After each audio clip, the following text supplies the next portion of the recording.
Gue pernah punya tetangga yang buka warung makan. Tempatnya bagus, rapi, cat baru, meja kursi kayu jati. Menu enak banget.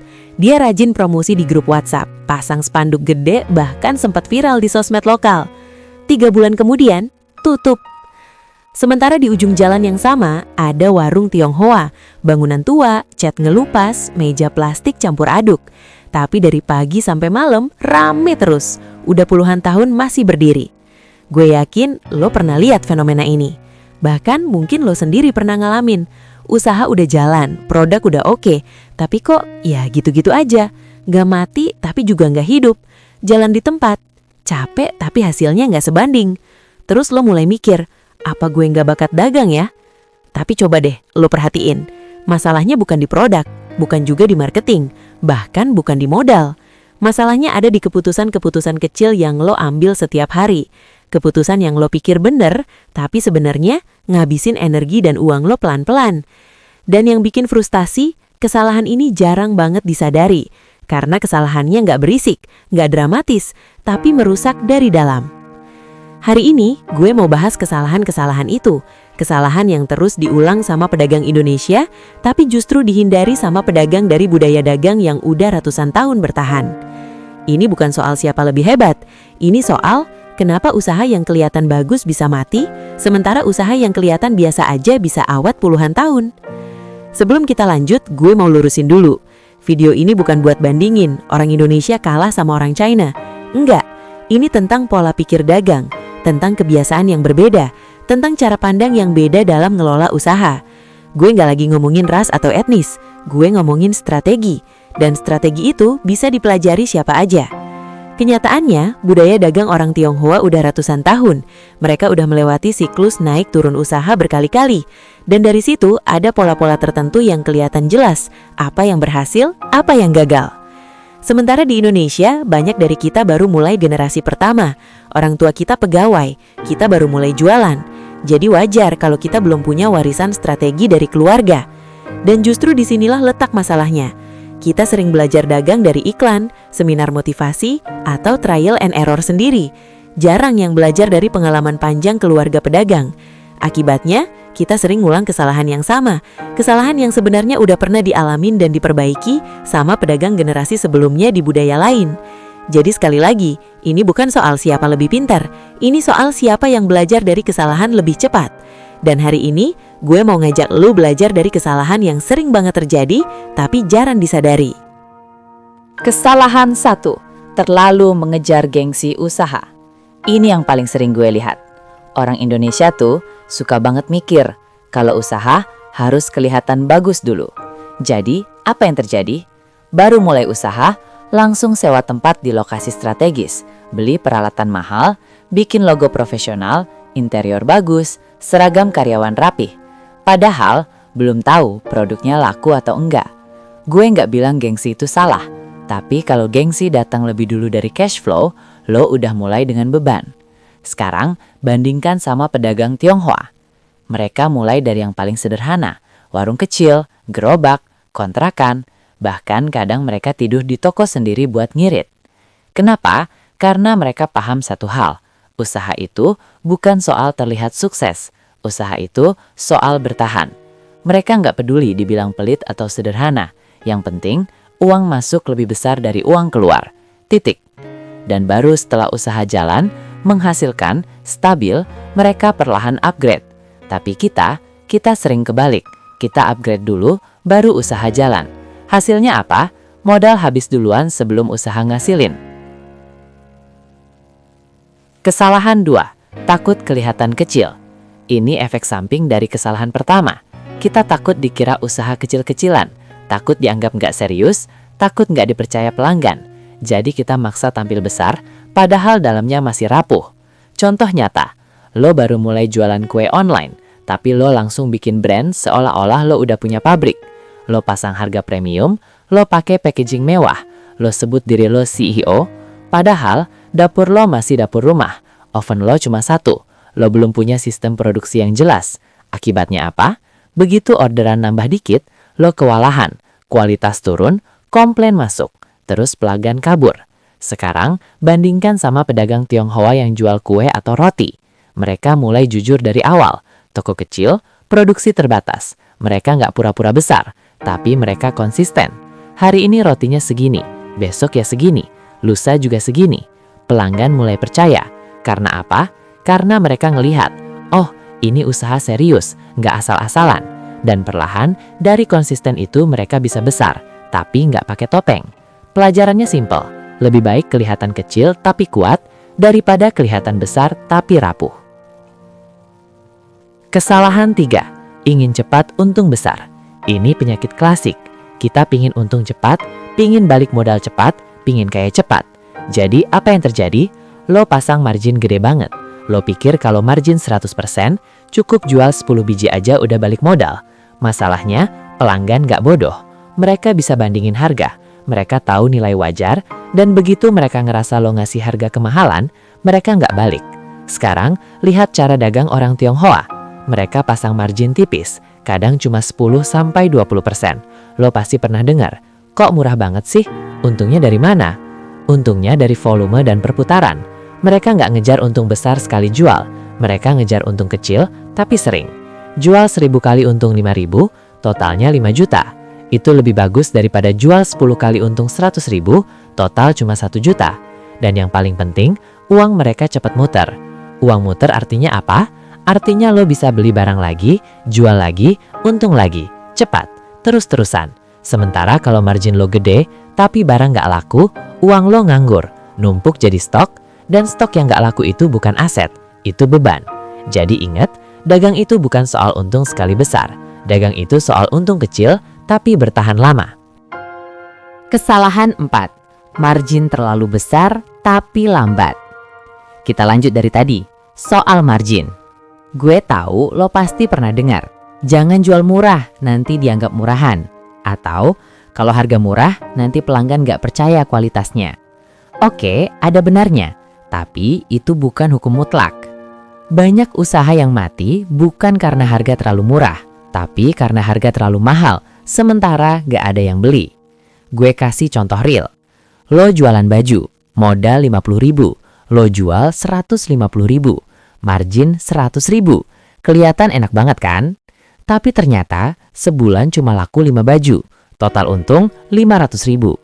Sementara temen lo jual baju modal 50.000, dijual 80.000, margin cuma 30.000, tapi laku 50 baju sebulan, total untung 1,5 juta. Dan yang paling penting, uang temen lo udah muter 50 kali, uang lo baru 5 kali. Ini yang sering dilupain. Pedagang Tionghoa paham betul, untung bukan dari margin, untung dari perputaran.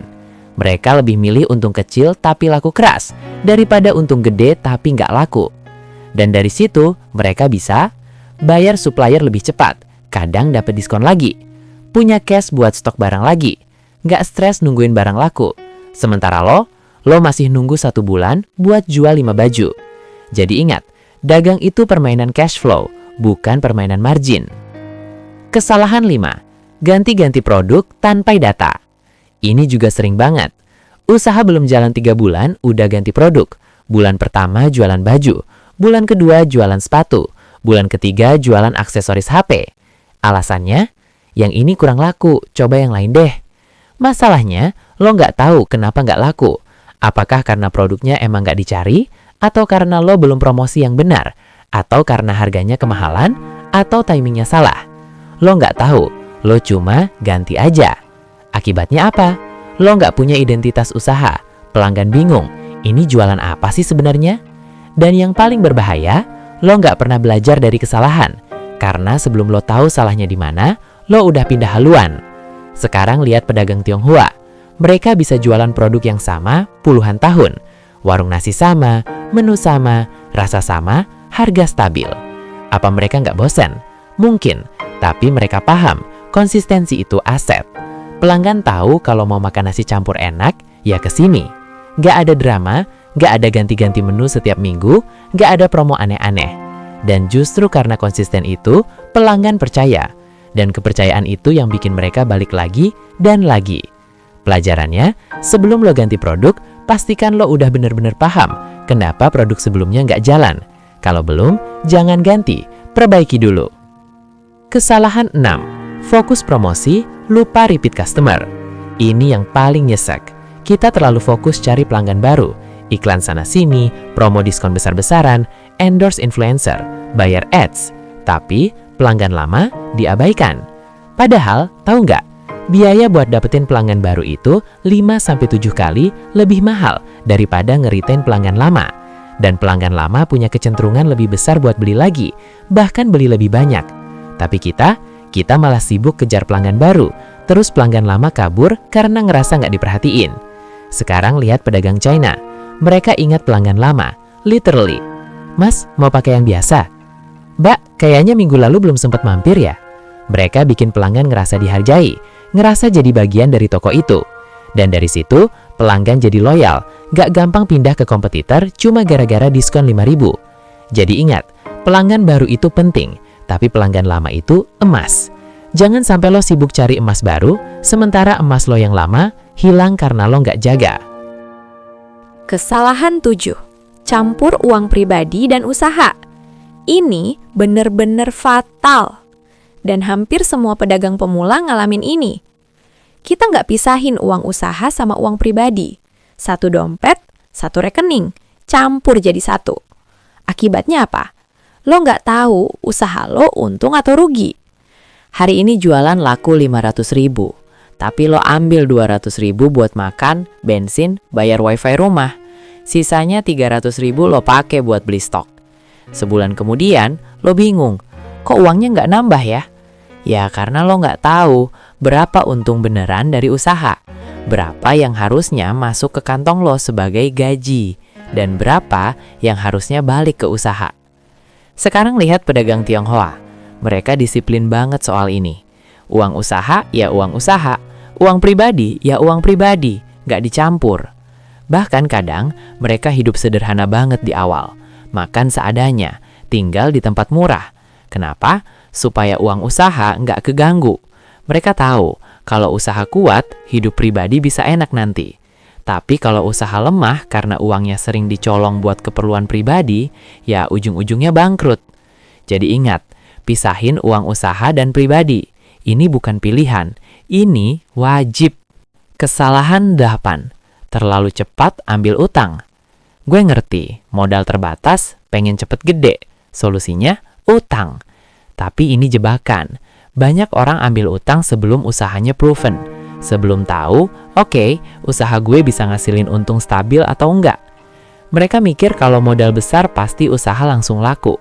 Padahal realitanya nggak gitu. Modal besar nggak jamin usaha laku. Yang jamin usaha laku itu, model bisnisnya benar, produknya dibutuhin, harganya masuk akal, eksekusinya konsisten. Ambil utang artinya lo nambahin beban. Setiap bulan lo harus bayar cicilan plus bunga. Mau usaha untung atau rugi, lo harus bayar. Dan kalau usaha belum stabil, lo cuma nambah tekanan.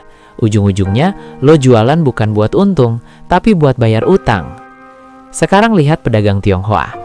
Mereka sangat hati-hati soal utang. Mereka lebih suka mulai dengan modal sendiri, sekecil apapun. Kalau nggak cukup, ya mereka mulai dari yang paling kecil dulu. Gerobak, jualan keliling, titip di warung orang.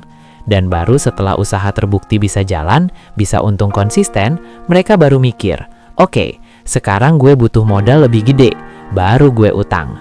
Dan karena mereka utang di saat usaha udah jalan, mereka bisa bayar utang dari cash flow usaha, bukan dari ngarep-ngarep. Kalau semua itu belum lo buktiin, ngapain lo ambil utang? Pelajarannya, utang itu bukan modal awal, utang itu alat buat scaling. Dan scaling itu baru dilakuin kalau usaha udah proven. Kesalahan 9. Tidak paham arus kas. Ini yang paling underrated. Banyak orang mikir pokoknya yang penting untung. Padahal untung di atas kertas belum tentu untung di real. Contoh, lo jualan elektronik. Bulan ini omset 50 juta, modal 40 juta, untung 10 juta. Bagus dong. Tapi ternyata 30 juta dari omset itu belum dibayar pelanggan, kredit atau tempo. 20 juta harus dibayar ke supplier minggu depan. 5 juta buat bayar sewa, listrik, gaji. Realitanya, lo nggak punya cash. lo untung di atas kertas, tapi di rekening kosong. Ini yang namanya masalah cash flow. Dan ini yang bikin banyak usaha yang untung tapi tetap collapse karena mereka nggak paham, cash is king. Sekarang lihat pedagang Tionghoa. Mereka sangat aware sama arus kas. Mereka lebih suka cash dibanding kredit. Mereka kadang kasih diskon kalau bayar cash. Kenapa? Karena cash langsung masuk, bisa dipakai lagi. Tempo bayar ke supplier lebih lama dibanding terima bayar dari pelanggan, jadi mereka nggak stuck. Jaga cash buffer, mereka selalu punya dana darurat, nggak semua uang langsung dipakai. Pelajarannya, usaha yang sehat bukan cuma soal untung, tapi soal cash flow yang sehat. Lo bisa untung tapi bangkrut kalau cash flow lo berantakan. Oke, gue nggak mau video ini cuma ngasih lo daftar kesalahan terus lo disuruh refleksi sendiri. Gue mau kasih lo prinsip-prinsip simple yang bisa lo terapin mulai hari ini.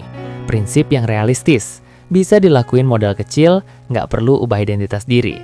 Prinsip 1, mulai dari yang paling kecil, tapi mulai. Lo nggak butuh toko gede, lo nggak butuh website fancy, lo nggak butuh brand ambassador. Yang lo butuhin, produk yang jelas, pelanggan yang jelas, dan cara jualan yang jelas. Mulai dari gerobak, mulai dari online, mulai dari jualan ke teman-teman dulu.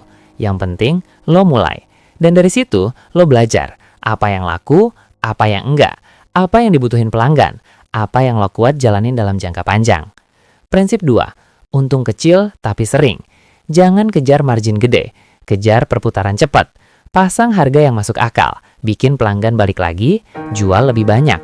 Dan lo akan lihat uang lo muter lebih cepat, cash flow lo lebih sehat. Lo nggak stres nunggu 1 bulan cuma buat jual 5 barang. Prinsip 3, konsisten lebih penting daripada inovasi di awal. Banyak orang terlalu cepat pengen inovasi, ganti produk, coba ini itu. Padahal di awal yang lo butuhin bukan inovasi, yang lo butuhin adalah konsistensi.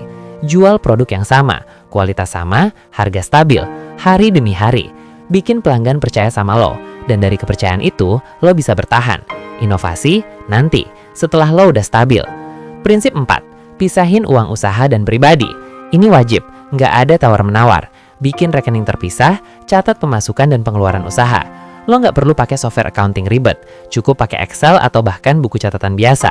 Yang penting, lo tahu berapa uang usaha lo dan berapa uang lo pribadi. Dari situ, lo bisa lihat usaha lo untung atau rugi. Beneran. Prinsip 5, jaga pelanggan lama lebih baik dari cari pelanggan baru. Lo nggak butuh ribuan pelanggan, lo cuma butuh beberapa puluh pelanggan yang loyal, yang balik lagi dan lagi. Jadi, kasih perhatian, ingat nama mereka, tanya kabar, kasih bonus kecil-kecilan. Bikin mereka ngerasa dihargai, dan dari situ mereka nggak akan gampang pindah, bahkan mereka akan rekomendasiin lo ke orang lain. Oke, gue mau tutup dengan satu cerita. Gue punya kenalan, dia buka usaha kafe. Tempat bagus, konsep keren, menu unik. Dia excited banget, posting di sosmed tiap hari. Teman-teman pada puji, wah hebat, udah punya usaha sendiri. Tapi 6 bulan kemudian, kafe itu tutup. Gue tanya dia kenapa. Dia bilang, gue terlalu sibuk bikin kafe yang instagramable. Gue lupa bikin menu yang enak dan harga yang masuk akal.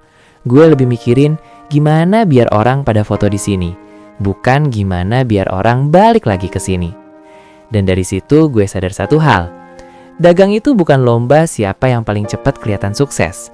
Dagang itu ujian, siapa yang paling tahan. Tahan dari godaan gengsi, tahan dari godaan untung cepat, tahan dari godaan expand terlalu cepat. Dan pedagang yang tahan itulah yang menang dalam jangka panjang. Jadi, kalau sekarang usaha lo masih kecil, jangan minder. Kalau sekarang lo masih jualan dari rumah, jangan malu. Kalau sekarang lo untungnya masih kecil, jangan patah semangat. Yang penting, lo masih jalan, lo masih konsisten, lo masih belajar.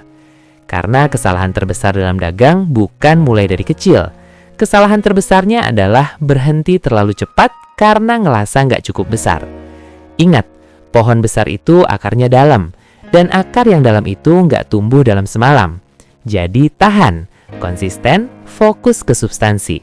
Dan percaya deh, 5 tahun dari sekarang, lo bakal lebih menghargai usaha lo yang kelihatan kecil tapi bertahan dibanding usaha yang kelihatan besar tapi berhenti di tengah jalan.